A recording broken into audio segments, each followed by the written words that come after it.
This is awesome. Oh, Clark, hey. Good to see you among the living, man. Check it out.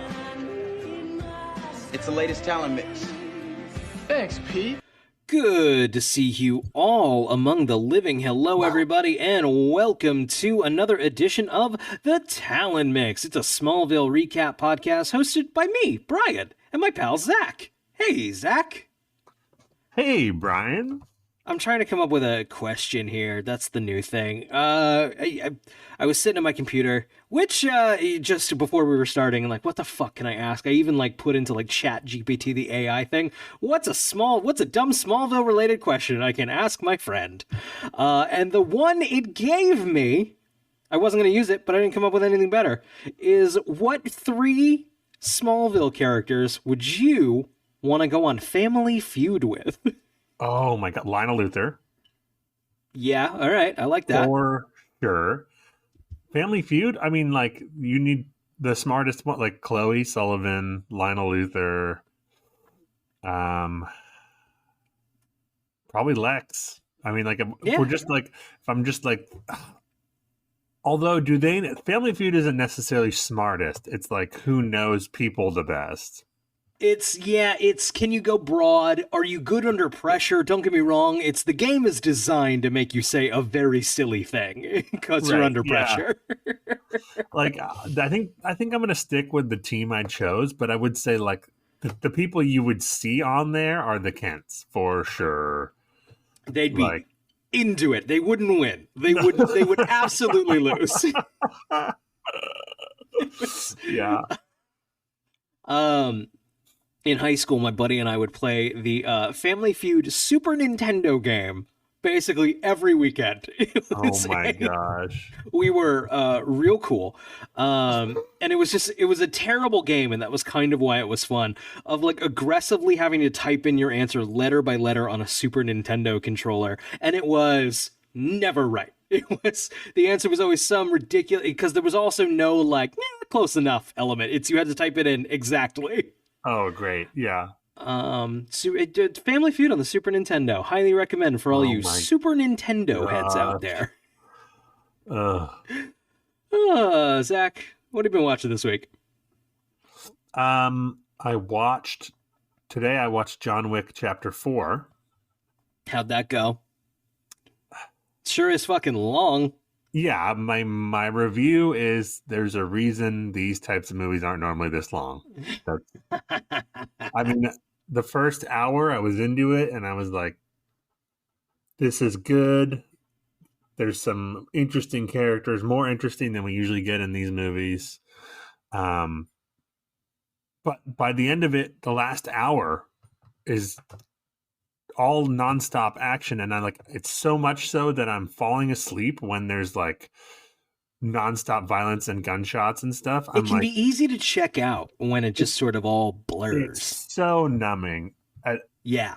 Just if they cut 10 minutes out of every action sequence, I think it would have been a 4-star movie. But I just got there's a really cool sequence towards the end, but it would have been way more effective if I hadn't seen 30 minutes of leading up to it.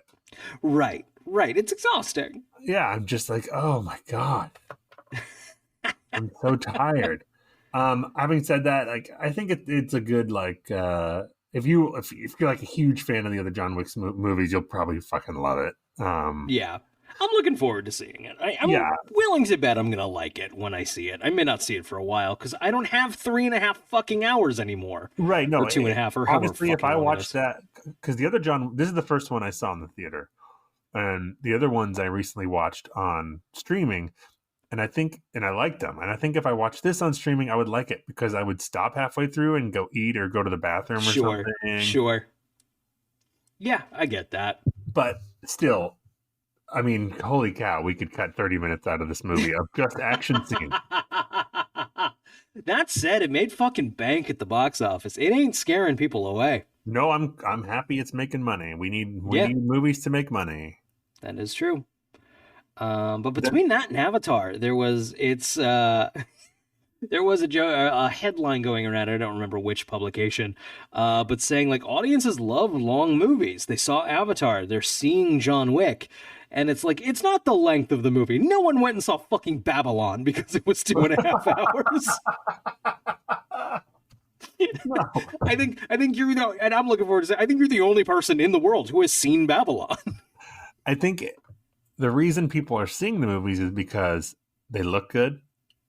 They are made by people who have made other movies similar that people really like. In this case, John Wick 1 through 3. Right. In the case of Avatar, Aliens, Terminator 2, Titanic, Avatar. Some of the greatest action films of all time. And because they get really good reviews. Right. I mean, those are the big three. You know, they look good, made by people you trust, good reviews. I'm going to see it. I definitely, the 3-hour runtime, I'm going to see it in spite of that. Right. This is not a selling point ever for a movie. Yes. It's, I think even last week we were talking about The Batman, which a movie we both like, but the length is not a feature. It's a bug. It's a... Yes. We liked it anyway. You're right. Yes. Despite this glaring length issue. But the movie was that good that we were fine dealing with it. Right. I hope that's not the lesson we're learning from these fucking things. Like, we need to rein them in. We need to rein them in. Which is funny because theaters prefer shorter movies, right? Right, because you get more showings in. You get more showings in. That's more people coming in getting popcorn, which is where the fucking money is. Yeah. It's... Even if you go out and get like a refill of something that's not the same as another fucking showing, spending $60 on fucking popcorn.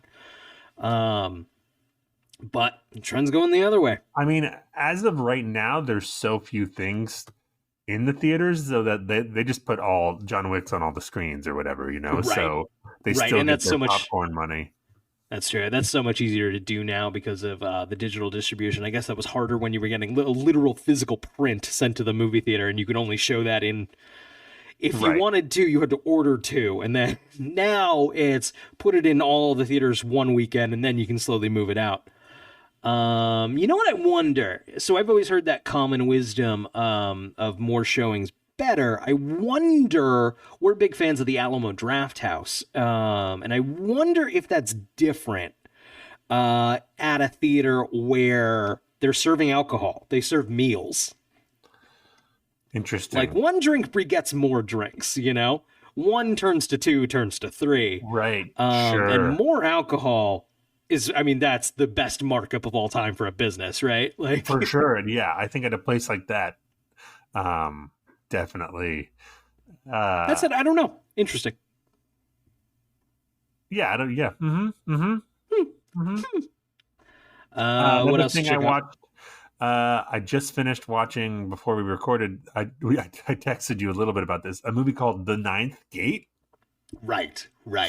Which is has a reputation as one of the not good movies from 1999. Yes. What did you think? I watched it. I would say it's. I wouldn't say it's good. I enjoyed it. It's like you said, 1999's bad is much better than 2023's bad. It's different. It's a different kind of bad. It looks more like a movie, so I'm giving it weird points that I maybe wouldn't have given it. Yeah. So this movie, great cinematography, great score, good acting. It's directed by Roman Polanski, who I didn't know that. Well, a decent director. We'll just say that. I mean, he's pretty good. Yeah. It's like the script is kind of weird and it's bloated, but it like you said, it looks like a movie. It sounds like a movie, which I can't say for all like today. It's starring a movie star. Like right. the bad movies in 2023 look like mediocre TV shows. Yes. Which you couldn't really say for almost anything you saw in the theater in 1999 or in that era. Right. even if it was worse than, like, there were plenty of movies that were worse than plenty of TV shows, but they looked like movies. It's we earlier this year, Emily and I watched a whole bunch of Ashton Kutcher fucking movies, and it was funny the amount of times we were like, "Huh, this looks like a movie." Right? Yeah. That would never happen now. And this is shot on like 35 mil. This is This is shot on film at an actual place. right. The actors are in the same like scene. They're in the same room together. Yeah. I had a question. You mentioned last night that you watched The Ninth Gate on the streaming service Tubi, which I am a very vocal, big fan of Tubi, mostly because they have a great horror movie selection. If you don't want to shell out the $5 for Shudder, which I recommend you do, I like my Shudder subscription, Tubi has a great eclectic selection of weird shit. And the real appeal, of course, of Tubi is that it's free with ads. How do you feel about ads during movies? It depends on the ads, like the length and the type of ad. I have used Crackle in the past, and I fucking hated it. Crackle's rough. Yeah, the Tubi experience was pretty easy. They're not like every 30 seconds, it feels roughly the same as watching a movie on cable. Right, and the shorter ad breaks. Right. And they actually came at breaks in the story. Like, it seemed like someone actually went through and were like, okay, this is a good point. Crackle, it literally cuts in the middle of a line of dialogue. Like, right. That's the thing about Tubi, and I assume it's an algorithm, right? I assume it's not a person going through, but it does take, like, the scene ends, at least. Right. And then it... Yes. But once upon a time, I would have probably said, like, no to ads during movies. Even though I watched movies on cable all the time, I would have said, like, that is an inferior way to watch a movie. And it is. Yeah. But it's hard to argue with $0, It honestly depends on the movie. That's also very true. Like, oftentimes I go to Tubi, like you said, for the weirder titles that I can't find anywhere else, but they're on Tubi for whatever reason. It's Tubi. I've described Tubi before. It feels like a box of DVDs kind of abandoned in your friend's basement. I never would watch Pixels anyway, in any capacity anywhere, but I don't know. It's sitting right here. Right. I'll throw it on. I think I don't mind the commercials because it seems like it's basically only movies that I would only watch if I caught them on cable anyway. Like, exactly. Like, that's the whole appeal to Tubi. It's like, sure. Right. Like, I don't, this is so weird, but if The Ninth Gate was on HBO Max, I don't know that I click on it. No. I don't know what the difference is. Maybe it's because, like, there's so much other stuff on HBO Max that, like, seems like legit, but on Tubi I'm like, oh, Ninth Gate. All right. There's I don't know, it's just this element of, I don't know, I'm on Tubi. Right. I came here to slum it a little bit. Yeah, exactly. It's like I said, I literally watched Pixels one morning. I had to get up and feed my daughter, and it was like, granted, that helped, but the Adam Sandler vehicle Pixels, where like video games come to life and attack New York, or attack Earth. And of course it was terrible, but it wasn't terrible in a way you couldn't have predicted. It's right. Yeah. It was only guilty of being the Adam Sandler video game vehicle, You can't go into Pixel's house and be like, why is this bad?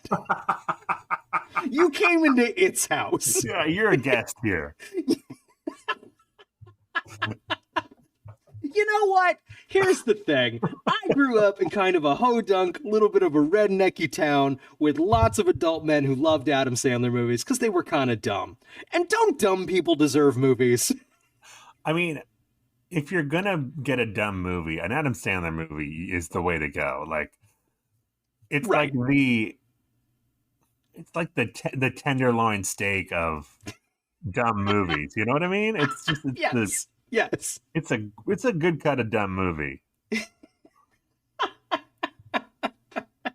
He's made some stinkers though. Well, like, the thing about the best when we're talking about Happy Madison, Adam Sandler stuff. Yes.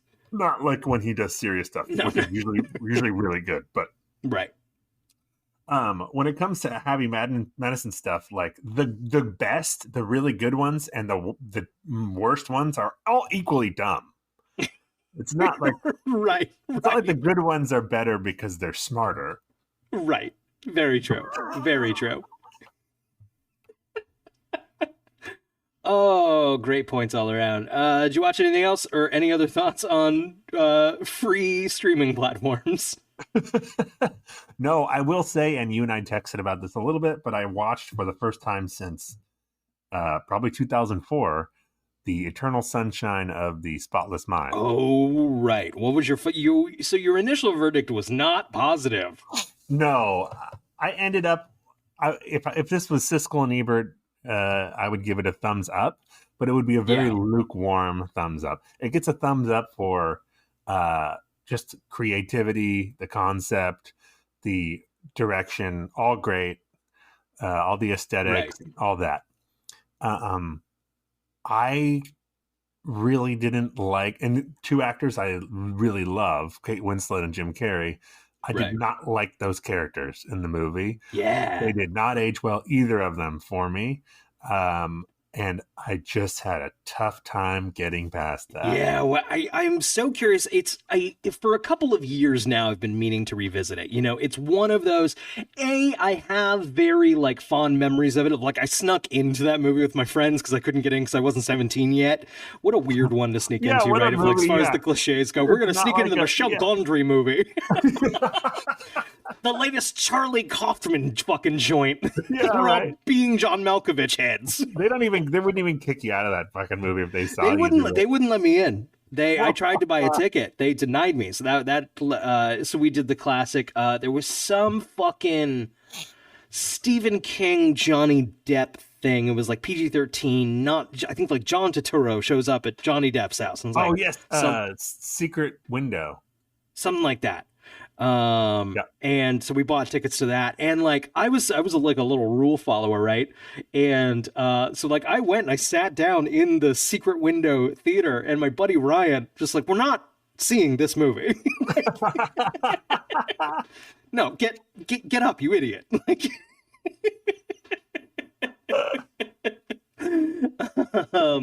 but it was you know, I was probably a junior in high school where I'm really just starting to like realize you can take film seriously, and as an art and not just something to pass time.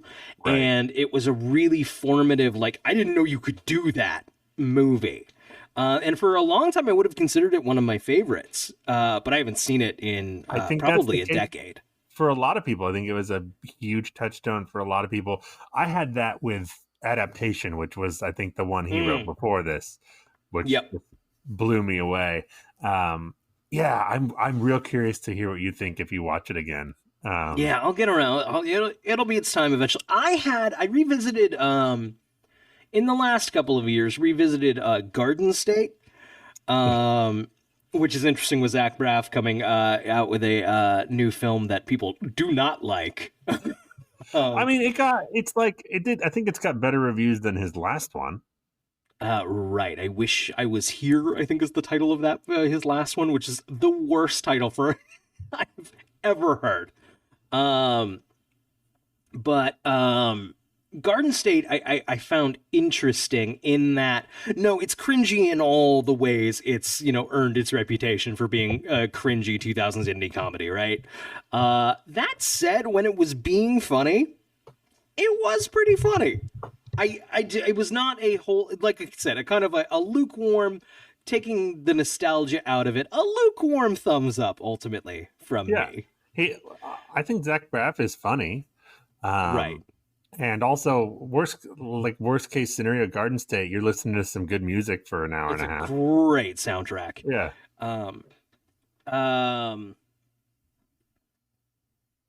I forget what tangent it was. Was I just talking about movies? Was I just talking about movies? We were talking about Eternal Sunshine, and then right. Yeah. I'm very, very interested to revisit it. I watched a couple of things, nothing crazy. We were feeling lazy one night. We rewatched the 2012 21 Jump Street. It's a funny movie. I love that movie. I love that really, movie. really like it. Frequently just good jokes per minute, likable, charismatic leads. Oh Hard to go man, wrong with that one, man. so good. Will I think anyone both are good. I like the sequel too. question? I should maybe save this for the Smallville gods, but they probably don't even know. Will anyone ever pay to see a comedy in the movie theaters ever again? I don't know. Has I don't fucking is know. that done? Is that done? I think it's done. Like, I guess they do, in that everything now is a comedy. Like all the Marvel movies, and like everything has the funny, witty. Everything is and isn't. Yeah. Yeah, but like a straight like 21 Jump Street. Right. Right. Comedies were a No. huge part of the movie going experience for so long. Right. It was just the whole thing was the movie was funny. Right. And you It would wasn't the story. It wasn't the character. It was just the and movie's the difference funny. between that and watching a really funny TV show is that you would go in a room full of other people and laugh together. Yes. Yes. Which is a different experience than laughing by yourself. Yes. The only thing I can think of is Jackass Forever made fucking money comparatively for its shitty budget. But that I do remember some headlines following that of like, shit, do people maybe want to go see a funny thing? I want to be in a theater that is as packed as John Wick 4 was today, but it's a comedy and we're all see some laughing. goof 'em ups. What's that? No one gave a shit about that John Hamm Fletch. No, I saw that in theaters and it was just a couple people. Right. That movie was fine. I liked it. Yeah, that was fun. That wasn't like as funny. I'm not begging for more Fletch. I'll watch another Fletch. Sure. That's not a comedy on the level of like a 21 Jump Street. Very true. Right. Let's see. I also, we're currently in my, I don't know, things I watch while I'm feeding my daughter slump. Also on Tubi, I watched the 2017 Power Rangers movie, which I have seen the first half of that. Okay. I watched it with kids, and I would have kept watching, but we had to stop it for whatever reason because kids got shit to do. But yeah, it wasn't bad. That's the thing. It's not good. I wouldn't argue it's good. I think it's better than I think a lot of people would have expected. They tried, and there's something charming. It doesn't look good. The designs of everything look bad. The Power Ranger stuff itself looks bad. But like, they tried, and I also have some Power Ranger nostalgia. I was right there in the demo in that Ninja Turtles are fading, Power Rangers are coming up. Right. So I was there. And it's funny, whether or not this was a good choice or not, I don't know. But all of like the Power Ranger stuff, right, is compressed into the final half hour of that movie. And seeing it in a theater with a bunch of other 30-year-old dudes, just all like, that's the thing from that TV show from when I was a kid, was a euphoric half hour of stupidity. Like, wait, did you see it in the theater? I did see it in theaters. Oh, okay. And you're rewatching it. Yeah, gotcha. I was like, oh, right, I kind of didn't mind this. And, it's about the same as I remember. Not good, but not bad. It's not bad. Let's see. The only other thing worth noting is just before this, Emily and I watched I Love My Dad from 2022. Have you heard of this? Patton Oswalt? Yes. Patton Oswalt plays a father who is estranged from his early 20s son. So he poses as a young woman online in order to speak to his son. It is a crawl, like your skin just crawls awkward. Not as bad as I was afraid of. Like, as my head goes to that like Robin Williams, Bobcat Goldthwait, World's Greatest Dad that came out in like 2008, 2009, maybe 2010. It's not quite like that oppressively awkward, but there are a couple of scenes that I absolutely was like watching through my fingers, like, someone please make this stop. But overall, a solid 3 stars down the middle, pretty good. Liked it, was glad we watched it.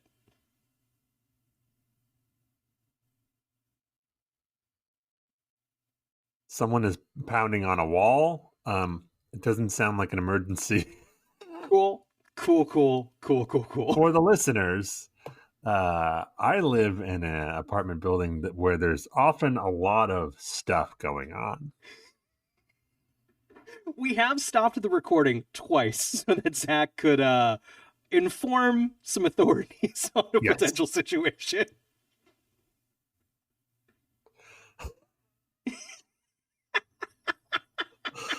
Yes. Mm-hmm. Okay. I don't think we're gonna have to do that this time. I think we're good. I think we're good to We'll go. see what happens. Yeah. We'll go with the flow. Oh, and I did watch Maximum Overdrive, which was awful. Oh, Brian. So I had never seen Maximum Overdrive. I have read the short story it's based on. Yeah. And I do think that could make a really fun movie. And they should remake it, but not. They should. So it's remake. Stephen King's. It's Stephen King's only. It's his debut and his only film. Directorial. He directed it. Yeah. Yes. And I'm stealing this from Letterboxd. I did not come up with this thought myself, but I believe Stephen King, like friends and family, staged an intervention for him in 1987.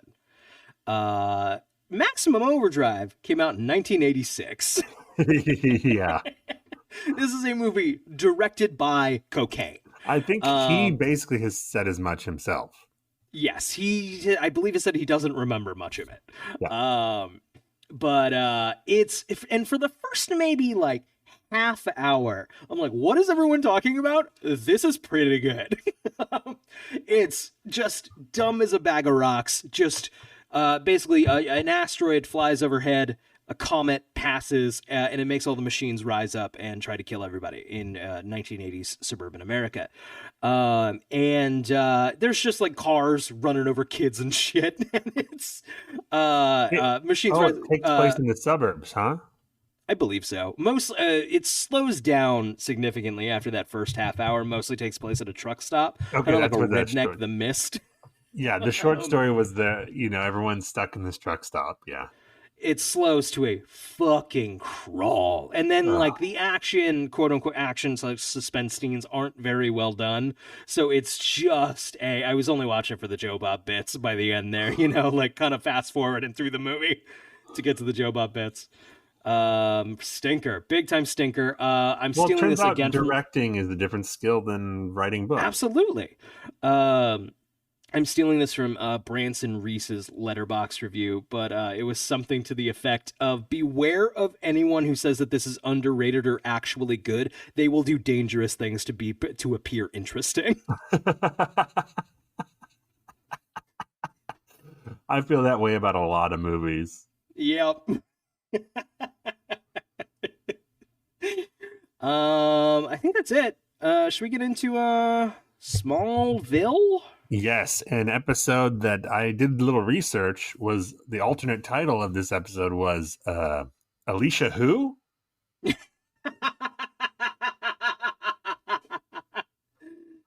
the WB Wednesday, fresh new Smallville. College football is big business. Having it all means doing anything to win. What's he trying to cover up?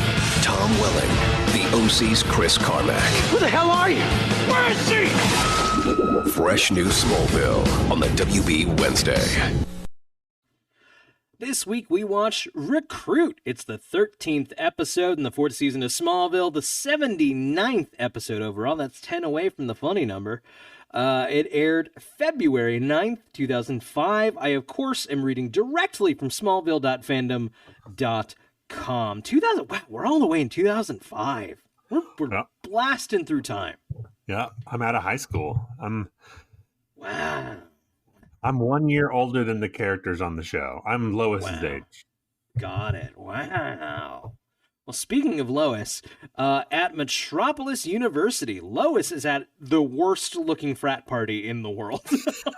Well, Brian, what were we wearing in 2005? Collectively, not you and me specifically, although that also.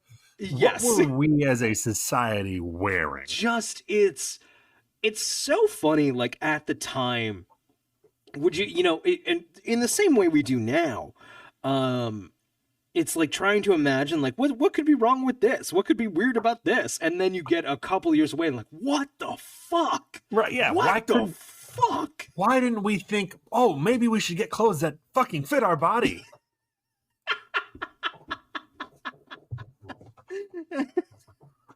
Oh, man. What a time. It's a little bit, because like when you watch Friends, right, especially like the early Friends seasons, none of their clothes fucking fit. Baggy was in, and I think it's a weird bastardization of that. I have a theory. I have an ultimate theory about fashion and everyone's fashion, right? So fashion trends begin with hot people, right? Hot people wear a thing. Yeah. And then other people are like, I want to wear the thing hot people wear, because then I will be hot. And the thing is, so hot people are hot. They look good in anything. And then, so you pick up the trendy stuff, and then you look trendy. Great. And then once the mirror goes back, it's like, uh-oh. Now the trendiness has gone away, and you look bad, and your clothes don't fit.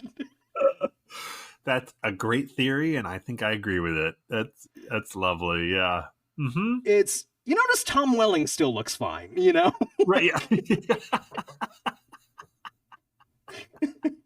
No one's like, oh, why does Kristen Crook look like that? Right, yeah. No amount of baggy pants is going to make Tom Welling not look handsome. You know what I mean? Like, right. So Lois is at a frat party competing in a drinking contest against football player Coop. Very Marion Ravenwood Raiders of the Lost Ark introduction. It's directly from that. Basically, I think it's the same shot, like when she flipped the, So when another football player, Coop's roommate, Jeff Johns, tries to break it up due to upcoming physicals, Coop continues and loses against Lois. This actor playing Jeff Johns is, by this point he would have been off it. He was on the OC. He was the bully character in the first season of the OC. They kind of wrapped up that storyline where he was a bully, and they kind of gave him a little bit of an arc, and then they kind of didn't have anything to do with him, so they kind of tried to like make him part of the friend group, and it didn't really work, and he left the show, which is a shame because he became one of our favorites. They dumbed him up significantly. His IQ dropped significantly just into a golden retriever of a man, and Emily and I are fully charmed by that, and we think Luke deserves more justice on the OC. But I'll talk more about that on my OC podcast. I call it the Eric Matthews condition. Yes, that's exactly it. It's whatever hit Eric Matthews in the fucking head hit Luke in the head.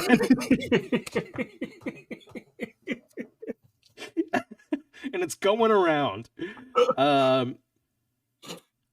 Okay, so after the party, a drunken Coop attempts to hit on Lois. But when he grabs hold of her shoulder, Lois kicks him to the ground and walks away. I want to say this kid, I know he was drunk, but he tries to make his move in the pouring rain. They're out in the middle of the street. He's taking his shot in the pouring rain. And then he gets his shot in the chest. Okay, so Lois kicks him to the ground and walks away. The following morning, a hungover Lois is woken up in her dorm by the knocking of police officers at her door. Lois confirms that she in fact knocked down Coop and is put under arrest for allegedly paralyzing him. Is that how this would go? No, I think they have a conversation with her before the arrest. Yeah, ask her maybe some more questions. Yeah. Right, because the second she you put her under arrest, she ain't talking. Now she's talking through a lawyer. You want to get her to admit to some things first here. Exactly. So at the Kent barn, Clark is preparing for his visit to Met U. Jonathan does not feel Clark will be able to resist using his abilities in the pressured atmosphere of college football when Jeff shows up to pick up Clark and show him around Met U. Before leaving, they stop by Smallville High, and Jeff encourages Clark that he will be a great football player there. Lois, out on bail, arrives at the high school she doesn't go to talk to Chloe about the incident. Yeah, You 'cause can't just phones go into don't a high exist. school and just be like, yo, I'm here to talk to my cousin. Yeah, because phones don't exist. Yeah, right. So in the scene with Papa K, when he's, Johnny K's letting it known that he's nervous, the same conversation we've seen in 7 of these episodes. Clark says the line, something to the effect of, I'm, number 1 recruit to college, and I didn't even have to use my powers. Sorry, what? So we're just pretending you're just naturally good at this, bud? Yeah. I like in his head that he can ever not use his powers. Right. It does. There seems to be a Smallville thing where, like, the powers are a thing he can turn on. You just are Superman. Right, yeah. You didn't lift weights to get the 6-pack and the biceps. Right. You're cheating already. You just don't get around. tired. Unless you can turn that off. Not getting tired or being in pain when someone tackles you is using your superpowers. Okay, Clark? Yeah, you're having a big dude burling, just throwing himself at you with everything he has and just being like, no big deal. Yeah. An advantage. Advantage. Scales are tilted a little bit. So Lois goes back to Met You, and Chloe decides to join too, so she can visit the financial aid office. Convenient. Yeah. They're like, when Clark... she's financially, don't worry about it. She's got to be in the episode. Shut the fuck up. It's fine. When Clark meets up with them, Chloe is surprised that Clark decides to take the Met U football scholarship, considering he has an unfair advantage. Right, Chloe knows about Clark now. Yes, she found out last week. And honestly, I think this is a fun place to be in story-wise. Yes. End of fun story things for this episode.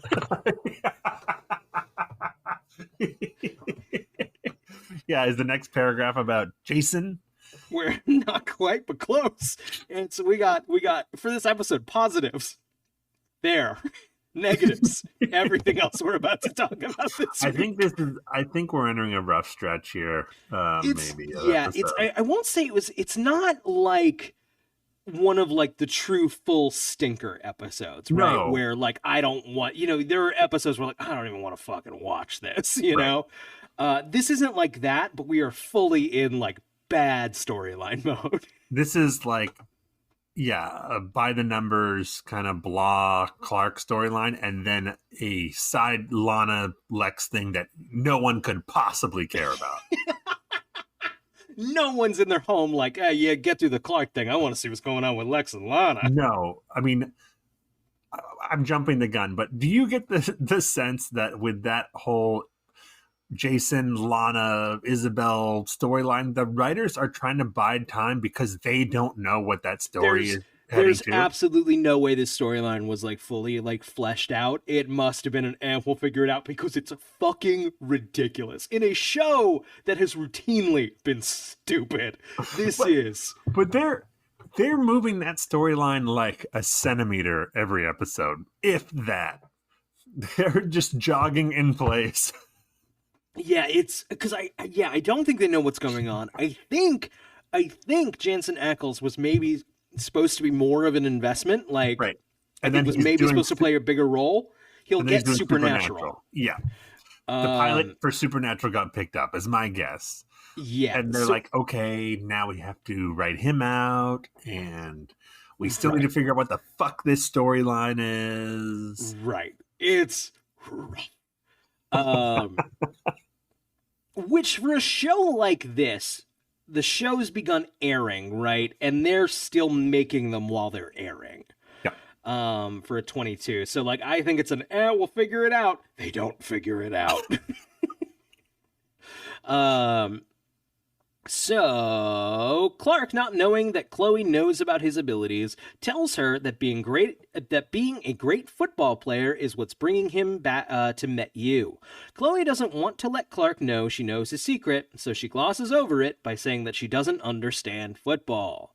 Before the conversation can go any further, Jeff returns to escort Clark away. Oh, here we go. Get ready. Jason enters the Luthor mansion and questions Lex Luthor's job offer.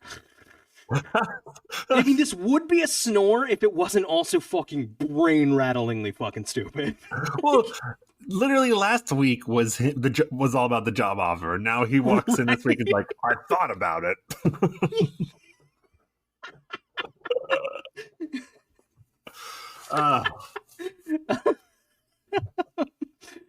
Jason does not like the fact that Lex was trying to break up his relationship with Lana.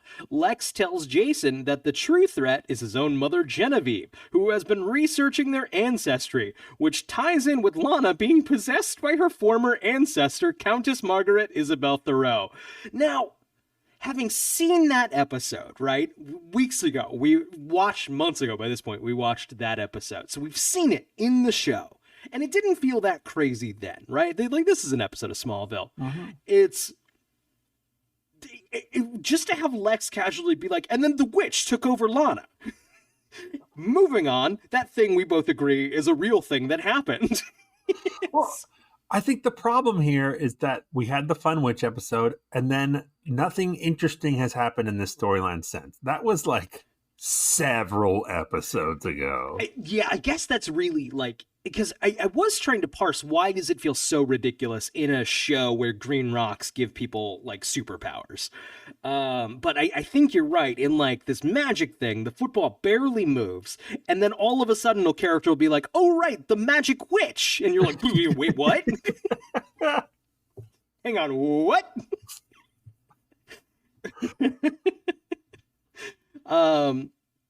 This storyline so badly needs Lionel. That's all I'm saying. It needs Lionel involved. Where would you even put him? It doesn't matter. You just put him in there, and then he'll scheme with. Because right now they're trying to do the Lionel thing without Lionel. They're trying to have people scheming and playing mind games with each other. And Lionel's MIA because he's born again and not in these episodes. So until they get Lionel back off the bench, they're going to struggle with this. I think you're right. Lex is trying to convince Jason that Genevieve may be the cause for the Countess's possession of Lana. And Jason's assignment is to learn how much Genevieve and Lana know about the Countess. Burping right into the mic. Jason, convinced, does not like the fact that he would have to spy on both his mother and his girlfriend about their ancestrally intimate bonds. At the hospital, that's a wild stretch of words. At the hospital, Lois attempts to speak with the paralyzed Coop. Wanting to learn more about Coop, Chloe and Lois decide to look through his bouquet of flowers and get well cards. They figure they should meet Coop's girlfriend Monique, a sorority girl of Tri Alpha. We need to get Clark into the sorority house so we can have some CW or WB sanctioned. Oh, we got some. This is stuff. This is. I fully went like, blah, blah, blah, blah, what? This fucking scene. Clark and Jeff enter the Tri Alpha sorority house where a welcome party has been thrown just for him. All the sorority sisters run to the door to greet him and are willing to do anything to make him commit to Met You. Two of the girls bring Clark into a bedroom where they attempt to seduce Clark. And Uneasy Clark, like, fully, it's a, like, bring him down onto the bed and, like, unbutton their shirts. One of these sorority girls here is on Silicon Valley, I believe, is the, I don't know if you saw that, but I don't know, she's the main character on that. She's very good on Silicon Valley. So one of the first things they say is, we did a little detective work and found out chocolate is your favorite flavor. And like they pull out a chocolate cake. That. It's like, oh, solve that case, did you? Chocolate is someone likes chocolate. What a stretch. Yeah, right. So, okay, an uneasy Clark tries to stall and hears a noise in the closet. So I must say, Clark is not making much of these advances, right? He's constantly trying to like his way out of them, right? As they push him down. I will say, as much as like part of my animal brain is like, who would do that? I do think in high school, me especially in high school, even now, probably would be like, I have to go. I agree. I would be the same way in high Too school. scary. Yes. This is where I remembered that in last week's episode, Clark lost the love of his life, who was hung to death in her barn.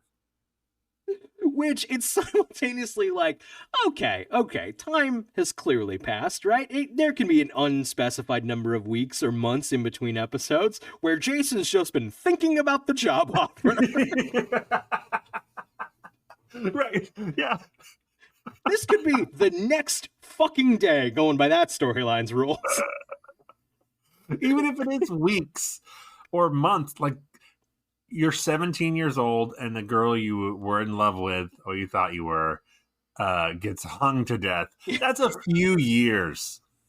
Which, it's the situation this show is in, right? Of like, of, oh man, what? Hey, I'm new to this show, Smallville. Why is Clark moping? Oh, his girlfriend was hung to death last episode. Oh, is that going to come back in any way? No. Right. I do remember being frustrated with shows growing up and of this era a lot, where it's like something major happened last week and then we just don't talk about it this week. Right. Like it never happened.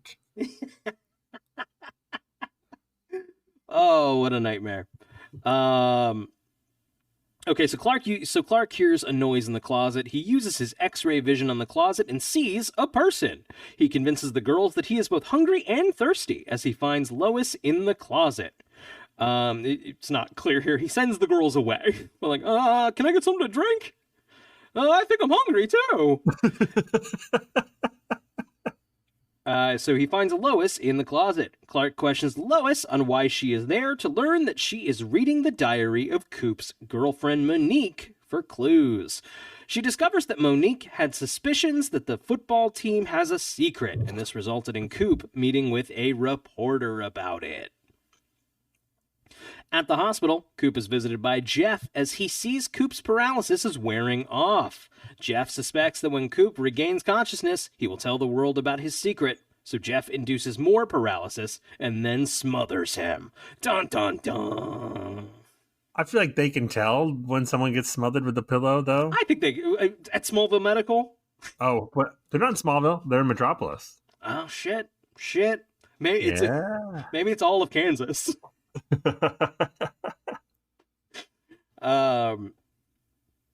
So at MetU, Lois and Clark are looking for Jeff at his dormitory. Jeff, teary-eyed, informs them that the coach just called to inform them that Coop is dead. Lois, fearing that she will be locked up for sure, tells Jeff she knows that Coop wanted to go to the newspaper to reveal something. After some tension between Jeff and Lois, Jeff tells Clark that Lois has done enough damage already. Any thoughts here? No, I'm sorry. There's just nothing. There's just nothing to talk about. The third act of this is pretty fucking weird. Wait, I just realized. Have we forgotten to keep track of concussions? Have there been any concussions last week? I don't think so. I kind of noted like, wow, there was nothing there. I don't, unless we missed some. I don't think so. I don't think so either. There was a hanging, but that's different. That's different. Way different. At the Talon apartment, Lana is furious that Jason accepted Lex's job offer, and I took a fucking nap. Jason tells her he would use this. Look, actors must know when the scene is nothing, right? Always, of course, because they are, if nothing else, they are keyed into motivation and their character's motivation. Right. And when there's just nothing there, it just must be awful. We truly haven't known what to do with Lana for most of this show. Right. She's the girl Clark wants, and then it's a little like, maybe this, maybe that, and it's like, Right. It's fucking. What they haven't tried doing is giving her a good story. I think they tried with this. Their goal was like, we're gonna give Lana something to do this season. She gets to play a witch. That'll be fun, and it was for a few episodes. She got a new boyfriend. She had good chemistry with him, and then it just stopped being good. She gets stuck in these like fucking football moving episodes. Just some like 1 yard fucking plays, you know? Right. Well, no matter what, she always ends up as a pawn in like right. other people's machinations. Right.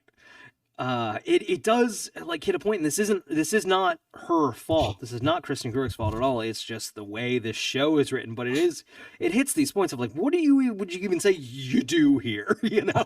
Like, I mean, it's a credit to Kristen Krug that the character stuck around for 7 seasons because definitely. It operates solely on her charms as an actress. Like, yes, agree. It doesn't always work, but when it does, it's because of her. Yes. Okay, so Jason tells Lana that he would use this to get to know more about Lex, as well as for him and Lana's research on the Countess. Lana fears that taking this job would be Lex and Genevieve's way of breaking them up. Jason tells Lana to trust him, and she decides to see Lex for herself. The stakes here also just feel like, you're trying to break me and my girlfriend up. Like, it feels goofy. But we've had this scene and this argument with Lex and him like 3 times already, haven't we? Right, yeah. It's, At Met You, a wake is being held for Coop with Jeff giving a speech. At Met You, okay. His family doesn't want to like do it somewhere else. It's fine. Who am I to say? Jeff begins drinking and tells Clark that being a Metropolis Bulldog player is a dream come true, but it also brings much pressure from everyone. Clark uses his super hearing when Jeff meets with a student, Marcus, outside of the room. He learns that Marcus has been paid to provide fake urine samples for Jeff's physicals. Is that Marcus's urine? I guess so. I mean, are you acquiring other urine to sell? I've never sold that's urine. what I'm like. Give me your pee. He's acquiring urine samples from his dick because there's no like. Why would you need a guy to? Can't you just go to a friend and be like, "Can I have your urine?" I guess so. Like, you need a guy to switch the urine for you. You don't need a guy to bring you the urine. You can get your own urine. Right. Nah, he's my number one guy. Yeah, he's my urine guy. Yeah, who's your worm guy? Let's see. He learns that Marcus has been paid to provide fake urine. Blah blah blah. Witnesses Jeff momentarily paralyzing Marcus with his hands. Clark sees that. Yeah. Okay. Chloe is filling out her financial aid form with Lois in the dorm as Clark comes in. He tells them that Jeff paralyzed Coop and that he passes his physicals using Marcus's urine sample. Clark realizes that Jeff must have the ability to paralyze other people with it. Why does he need the urine for the physicals? Wait, that's a great question. Would they have kryptonite in them? Right. Yeah, he's super powered. I'm just wondering, he's not like also doing meth. Like... Has anyone ever been kicked out of a sport because they tested positive for meth? Yeah, that famous performance-enhancing meth. Yeah, I don't understand. It's a great question. Maybe so the urine collection is totally separate from the rest. Does Clark have a urine guy? You have to get a physical for fucking football. The Kents can't afford a urine guy. It's Johnny K's urine. Dad, I want to play football. You know what time it is. Where have we gotten that scene? What's going on with Clark's piss? What's going on with Clark's piss? I want less fucking evil witch, more details on the piss. I can tell you the stream is very strong. Clark realizes that Jeff must have the ability to paralyze other people with the touch of his hand, concluding that he must be meteor infected. Lois tells Clark that no one beyond the Smallville town limits would believe that the Metropolis football star has superhuman powers. Okay. Now... Is this the weekly segment? Is this the weekly segment? Just moving the bar on where the fuck... Who knows about meteor rocks? Now it's the town of Smallville, but it hasn't spread anywhere else. I was going to say, even within the town of Smallville, there seems to be some skepticism. Yeah. And yet, people are incarcerated at the hospital Belle Reve. Isn't that in Metropolis? Oh, Smallville.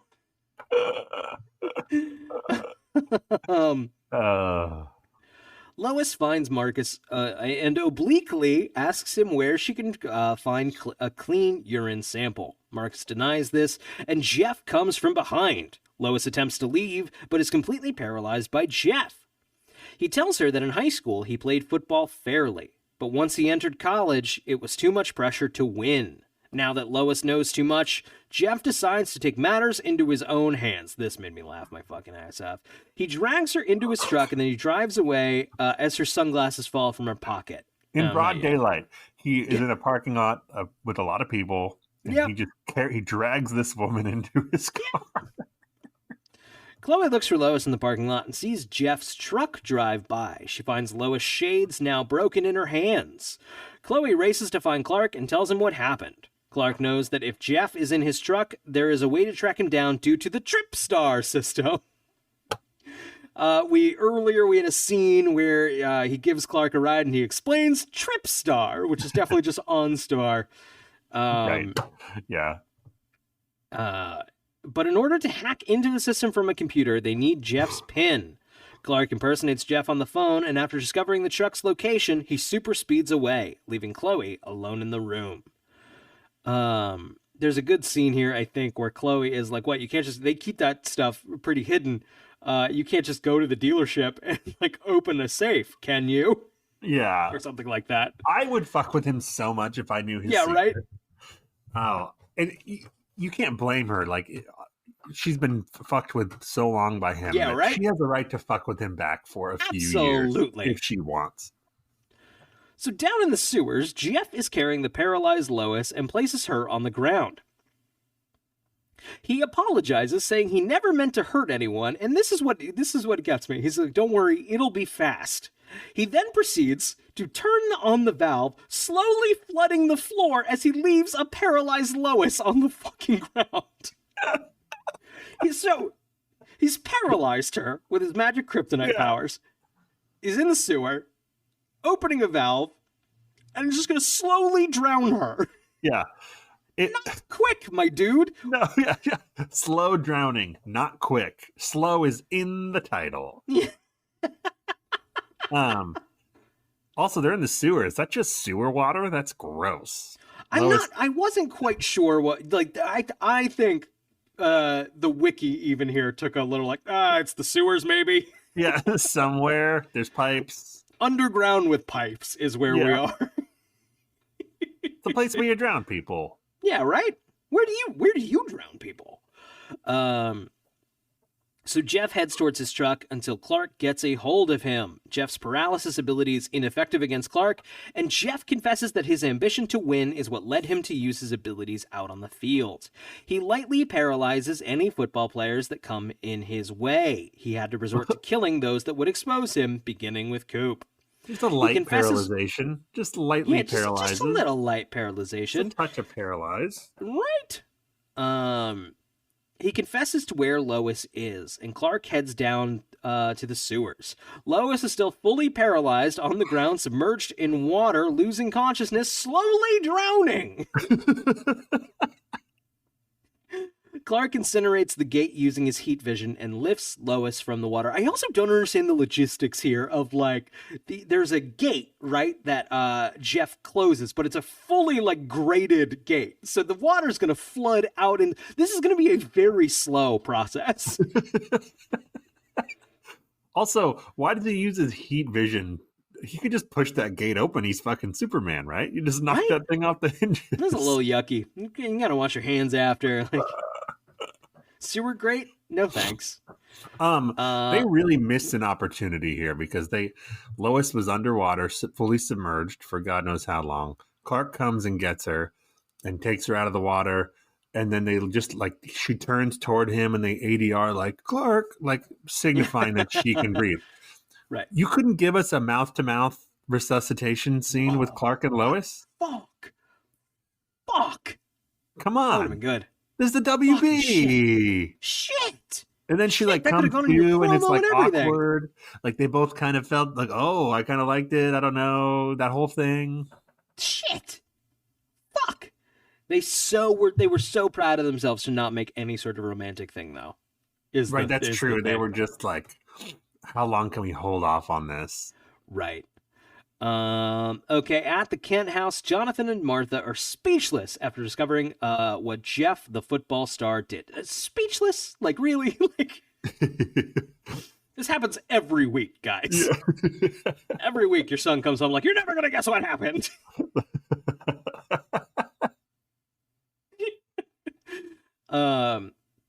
Clark reconsiders his football scholarship, not wanting to have to lie on every physical, and ultimately resort to using his abilities on the field, like Jeff, where the stakes are much higher than in high school. Clark decides to give up football, and with it, his full scholarship to METU. I could see Johnny Carr just being like, hey, whoa, hang on. All of a sudden, he's pro football? Yeah, right. What if we really, really restrict it back just enough to bench it? Yeah, exactly. Well, yeah, what if you get the scholarship and then have some kind of injury? Yeah, right. What happens to a scholarship there? They probably take it away, right? If you get an injury? Yeah, right? That would suck. But... That would blow, yeah. That would really blow. Like, just a very clear, and of course it is, but just a very clear, like, no, this was all you were good for. Yeah. What if Clark just was good enough to stay on the team but not play? Like he kept giving flashes of he's the backup QB. Right, right. I think that's the move. Lex meets Lana at the talent apartment and tells her Jason was brought up knowing about the Countess. That's we gotta get to some fucking resolution here on this. I don't fucking know. This does not make any sense if you knew. No. It's a nightmare. No, I think this was the week fucking Supernatural got picked up. Yeah. It's like, peace later, I'm out. This causes Lana to reevaluate how well she knows Jason. I don't remember where this storyline is going. Do they, save it at all?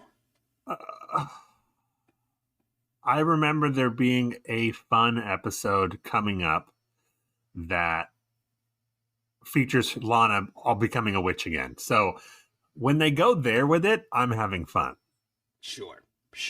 But the stuff with his mom, I'm never really having that much fun with. Sure. That makes sense. Lois. This whole storyline really sputters to a close. Like it stumbles toward the finish line. Yeah. If I remember right, the season ends strong, but that storyline is a fucking mess. Sure, that makes sense. Lois visits Clark at the barn to thank Clark for saving her. Lois reveals that she ends up being cleared of all charges, but has been expelled from METU for drinking underage, and not for the first time. Lois guilts Clark into inviting her back to live with the Kents. You don't want to run that by the folks? Come on, the show needs it. The show needs it. We'll let it pass. The show needs Lois there. Quick. Lois said in that scene, if it wasn't for Clark, she would probably be at the bottom of the Mississippi right now. Is Metropolis on the Mississippi River? That must be. Fuck, you fucking brilliant bastard. Is that what the body of water is supposed to be? That obvious what else would it ocean? fucking be? It's an ocean, Brian. Well, in the DC universe, ... I don't have anything to follow that up with. Okay, so at school, Chloe meets Clark, excitedly tells him that she is also admitted to METU, so he wouldn't go there alone. Clark says that he refused the university. Chloe is at first surprised, but then feels respect for Clark. She says he is destined to do a lot more in this world. Clark is surprised at these words, but Chloe clears herself, saying that it's just a hunch. This is a good scene. I would say the one person who acquits themselves nicely in this episode, Allison Mack. I'd agree. She's very good in this episode. She's very good playing this Chloe that knows Clark's secret, but he doesn't know she knows. I think she just gets better from here. And this is and I've kind of missed this because I do like this dynamic of this kind of brings back a little like Chloe and Clark is a fun little matchup. Right, yes. That's a fun little matchup. They're doing what they did with Pete to try to save his character, but only it works with Allison Mack. Right. Where she finds out, and that just opens up so much stuff for her character. Whereas Pete found out, and then they thought it was going to open things up, but then it was like, oh no, this is the dead end. This is even worse. Right, exactly. I wonder what would have happened if they had both Pete and Chloe find out, and then they both could have been, for lack of a better, like just Clark's Buffy gang, Right? Yeah, totally. Yeah. Interesting. I wonder if that would have saved Pete, or if they both would have been stuck. Yeah. I don't know.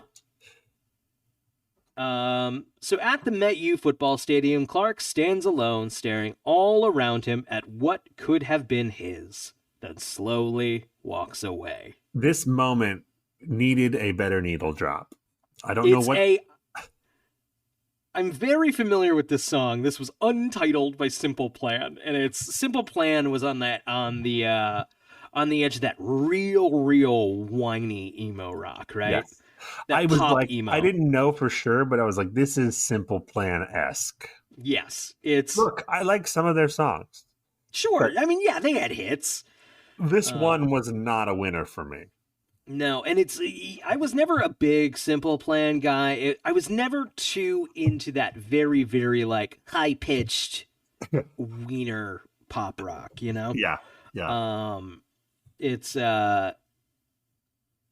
I did like laugh when it came up, and that's always a good needle drop makes me laugh. Other featured music in this episode, we have Wonderful Night by Fatboy Slim. We have It's All Behind by Anthony Michelangelo. The Thunderer by APM Music. Finding Out True Love is Blind by Louis the 14th. And Wild West Show by Big and Rich. That's more needle drops than I would have guessed. That was all party background music, right? Oh, right. So they were all diegetic, so they don't count.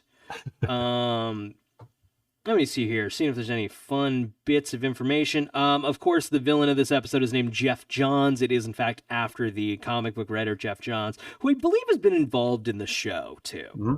Yep.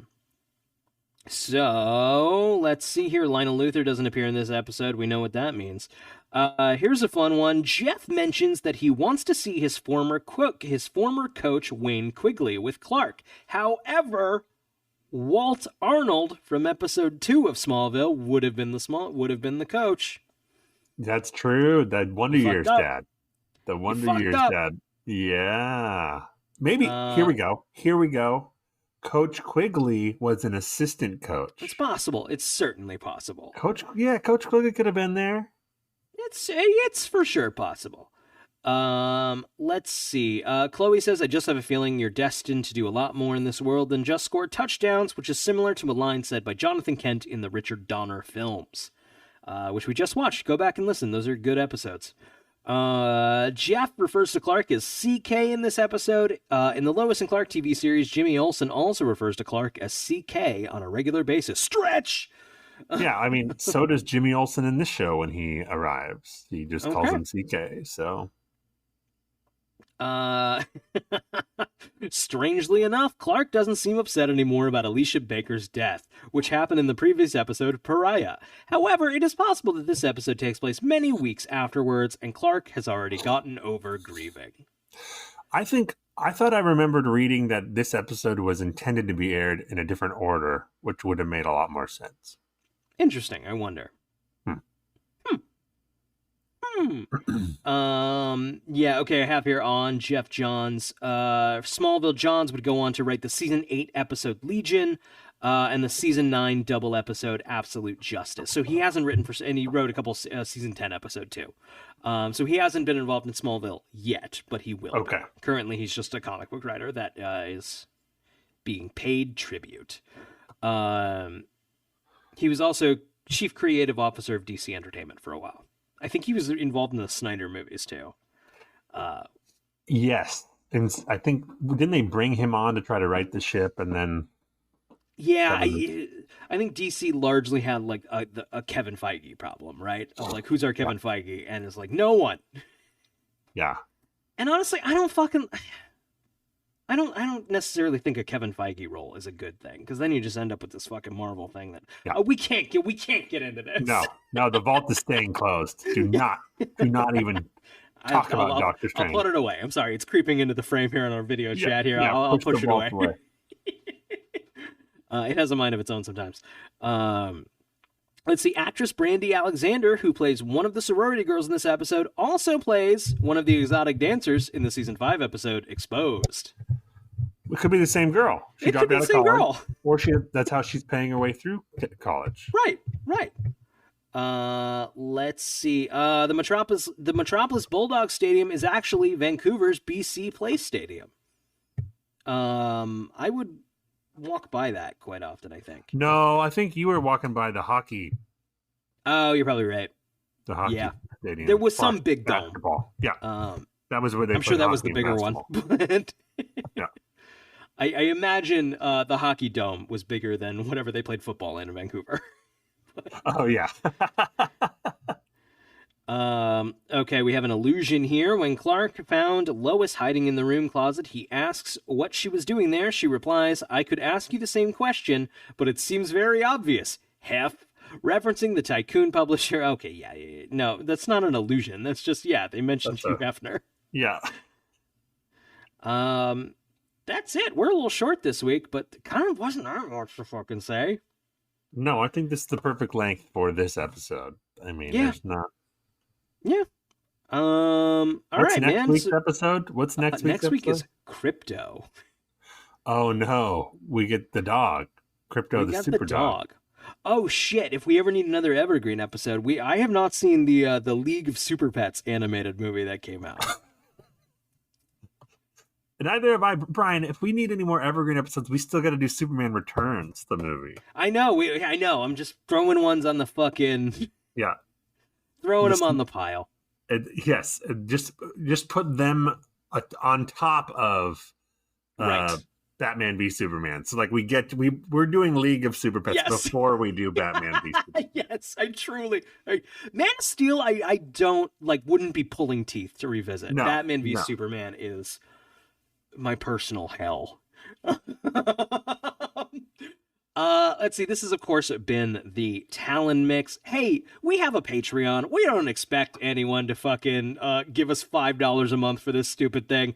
But if you do, we do have a bonus show, Talon Mix Nights, where we goof around. We have some fun plans for that. So if you want another hour of content a month, check us out there. There's a link to that in the description. Also, there is a link to our Discord. That's the best place to keep in touch with us.